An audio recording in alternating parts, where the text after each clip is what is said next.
আলাইকুম প্রিয় দর্শকবিন্দু, আমরা আজ দেখব মাইক্রোসফট এক্সেলে সংখ্যার পূর্বে অথবা মোবাইল নাম্বার এর পূর্বে শূন্য বা জিরো কিভাবে দেব। আমরা দেখা যায় স্বাভাবিকভাবে মাইক্রোসফট এক্সেলে কোনো সংখ্যা বা মোবাইল নাম্বারের পূর্বে যদি জিরো দিয়ে থাকে তা স্বয়ংক্রিয়ভাবে শুরুর শূন্য বা জিরোটি চলে যায়।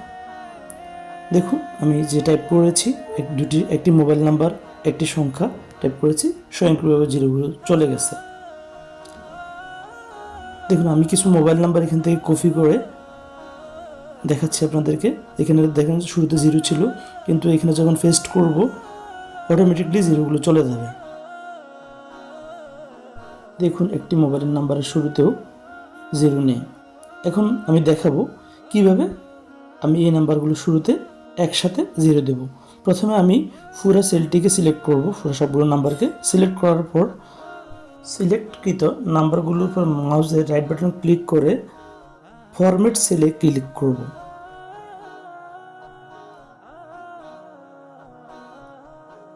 এরপর এমন একটি ইন্টারফেস আসবে, আমরা একদম নিচে কাস্টমস চলে যাব, কাস্টমসে ক্লিক করব।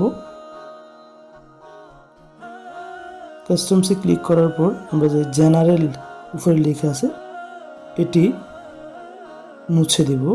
মুছে দিয়ে আমরা দেখব আমাদের এইখানে কয়টি নাম্বার আছে। দেখুন, আমাদের একটি মোবাইল নাম্বারের মধ্যে স্বাভাবিকভাবে জিরো ব্যতীত 10টি সংখ্যা থাকে বা 10টি নাম্বার থাকে। আমাদের যতগুলো নাম্বার থাকবে আমরা এর চেয়ে একটি বেশি জিরো দিব, জেনারেল এটি কেটে। তাহলে আমাদের যেহেতু 10টি নাম্বার আছে, আমরা 11টি জিরো দেব।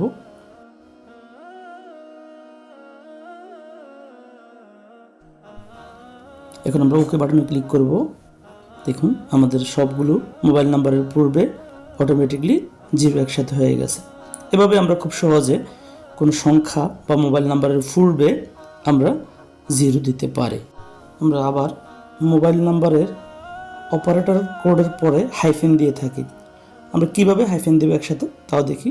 রাইট বাটন ক্লিক করে ফরম্যাট সেল, এরপর জেনারেল, এরপরে কাস্টম।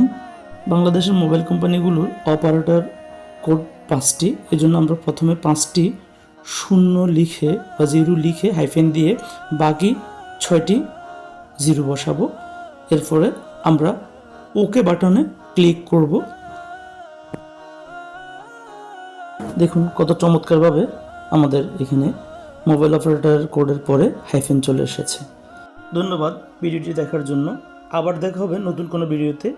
আপনাদের নিকট স্বনির্বন্ধ অনুরোধ, নুহাদ নূর নোয়াম্মির ইউটিউব চ্যানেলটিতে সাবস্ক্রাইব করার জন্য এবং মোহাম্মদ নোমানুল আহসান ফেসবুক পেজটিতে লাইক করার জন্য। ভিডিওটি শেয়ার করে অন্যদেরকে জানার সুযোগ করে দেন।